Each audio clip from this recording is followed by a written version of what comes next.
আমি যখন রাজশাহী বিশ্ববিদ্যালয়ের সভাপতি, আমার বিশ্ববিদ্যালয়ের ভাইস চ্যান্সেলর একদিন আমাকে খুব একান্তভাবে ডেকে বললেন, বাবা তোমাদের সবাই ভয় পায় কেন বলো তো?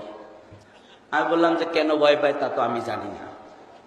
বলছে না, তুমি আজকে আমাকে এটা একটু বলে দাও কেন ভয় পায়। তখন আমি বললাম যে দেখেন আমাদের স্যার, আমাদের ছেলেরা কেন ভয় পায়? বলছে না, তোমাদেরকে সবাই ভয় পায়। তখন আমার সাথে সাথে বুখারী শরীফে সে হাদিসটির কথা মনে হয়েছে। আমি বললাম, স্যার ভয় পায় আমাদের কাছে এমন একটা অস্ত্র আছে, এই অস্ত্র আর কারো কাছে নেই। বলছে স্যারের এবারে চোখ মুখ খুব খুশি হয়ে গেছে, যা যাক ছেলেটা সহজ সরল, আজকে রাজশাহী বিশ্ববিদ্যালয়ে কি অস্ত্র আছে বলে যাবে, খুব খুশি হয়ে গেছে।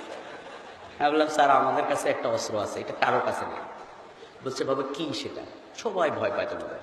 আমি বললাম যে আপনি একটা হাদিস বলি আগে স্যার। হাদিসটা হচ্ছে, যারা আল্লাহকে ভয় করে এই পৃথিবীর সব মানুষ তাদেরকে ভয় করে, আর যারা মানুষকে ভয় করে এই পৃথিবীর সব মানুষ গেলে তাদেরকে ভয় দেখায়।